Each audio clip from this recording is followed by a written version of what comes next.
ঠিক আছে, আমি চোখে ধুলো দিতে ওস্তাদ, পুলিশ আমারে ধরতে পারবে না। ডেলিভারির লোকটা পাইসা গেছি। এই লোকটাকে তো দেখে অনেক পরিচিত বলে মনে হচ্ছে। এই, এ তো সেই লোক। এত গরমে মনে হচ্ছে ও খাবারগুলো ফ্রিজের মধ্যেই রেখেছে। আমি তোমার পেছনেই আছি। আরে তুমি ওখানে দাঁড়াও।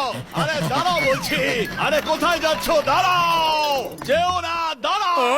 আরে কিছুক্ষণ আগে এখানে ছিল, কোথায় চলে গেল? ও নিশ্চয়ই কোথাও চলে গেছে। হ্যাঁ, চল দেখি কোথায়। ঠিক আছে।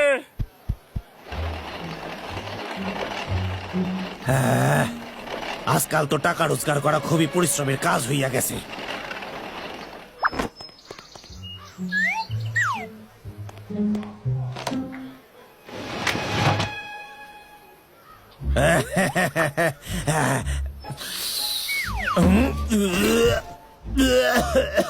ওরে বাবা, কি পচা গন্ধ, হয়তো গরমে নষ্ট হইয়া গেছে।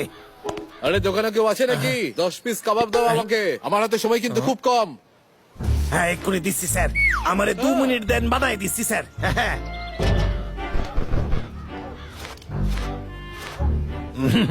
উনি হয়তো পচাগুলো দেখতে পাননি। আমি এর মধ্যে একটু বেশি বেশি মশলা মেশাই দিব, যাতে কেউ বুঝতে না পারে যে এটা খারাপ হইয়া গেছে। এই নিন স্যার, আপনার কাবাব তৈরি। আরে বাহ, গন্ধটা তো বেশ সুন্দর। খুব ভালো, খুব ভালো। এই নাও টাকা। আবার আইবেন। তুমি কি তোমার বিজনেস লাইসেন্সটা আমাকে দেখাতে পারবে? হ্যাঁ? সে কি আবার? দাদা, আমরা কাছে থাকতে বেশ সুগন্ধ পাচ্ছি। আমার মনে হচ্ছে তোর পেট ঠিক হয়ে গেছে।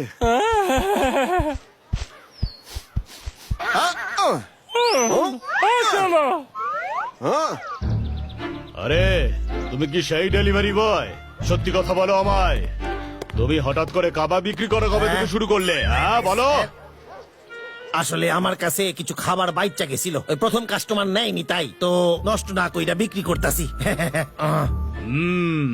তুমি যাই অজুহাত দাও, এই খাবার বিক্রি করতে তোমার কাছে ফুড লাইসেন্স আর হেলথ পারমিট থাকা দরকার।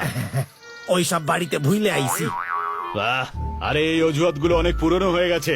ফুড লাইসেন্স আর হেলথ পারমিট না থাকার জন্য 500 টাকা জরিমানা করছি তোমার। এমন করবেন না, একটু এদিকে দেখেন। আমার খাবার সত্যি পরিষ্কার, সত্যি কইতাছি, এটা খাইলে কারো অসুবিধা হইবে না। আমি অত গাধা নই। কি ভেবেছো তুমি? হ্যাঁ। এই বাঁধাকপির পাতা যেগুলো পোকায় আগে থেকেই কেটে রেখেছিল, আগে থেকে কাটা আলু যেগুলো একেবারে পচে গেছে, তার থেকেও বড় ব্যাপার এই পচা মাছ। তোমাকে তো গ্রেফতার করা উচিত। এগুলো এগুলো একেবারে পচা। হ্যাঁ, আপনার তো ওটা বোঝা উচিত ছিল স্যার, এটা খুবই সুস্বাদু। আর আপনি তো জানেন, কেসটা কোনোদিনও মিথ্যা কথা কয়নি। এই এই পেটে মোসর। ওরে বাবা, পেট ব্যথা করতেছে। ওরে বাবা রে, ওরে বাবা, মরে গেলাম, মরে গেলাম, মরে গেলাম, আমি মরে গেলাম, মরে গেলাম, মরে গেলাম গো, মরে গেলাম, মরে গেলাম, মরে গেলাম, মরে গেলাম। আরে এই পচা জিনিস তো তুমি নিজেই খেলে। ওরে বাবা, ঠিক আছো তো তুমি? আরে দেখো না তুমি? তোমাকে সাহায্য করার জন্য আমি কাউকে ডেকে নিয়ে আসছি। দাঁড়াও। ওরে বাবা রে। আমি তোকে বলেছিলাম না যে তুই মধু ছাড়া কিছুই খাবি না, বুঝেছিস তুই? এই দাদা, আমাদের গেট থেকে হসপিটালে নিয়ে যাবে, কি বলিস? চল। চল। ওখানেই রয়েছে। হ্যাঁ, এখানেই তো ছিল। কোথায় চলে গেল? কেসটা আমার মনে হয় তুই আর কয়েকদিন কাবাবই বানাবি না। সত্যি কইতাছি, আর জীবনে আমি এইসব করুম না। ওরে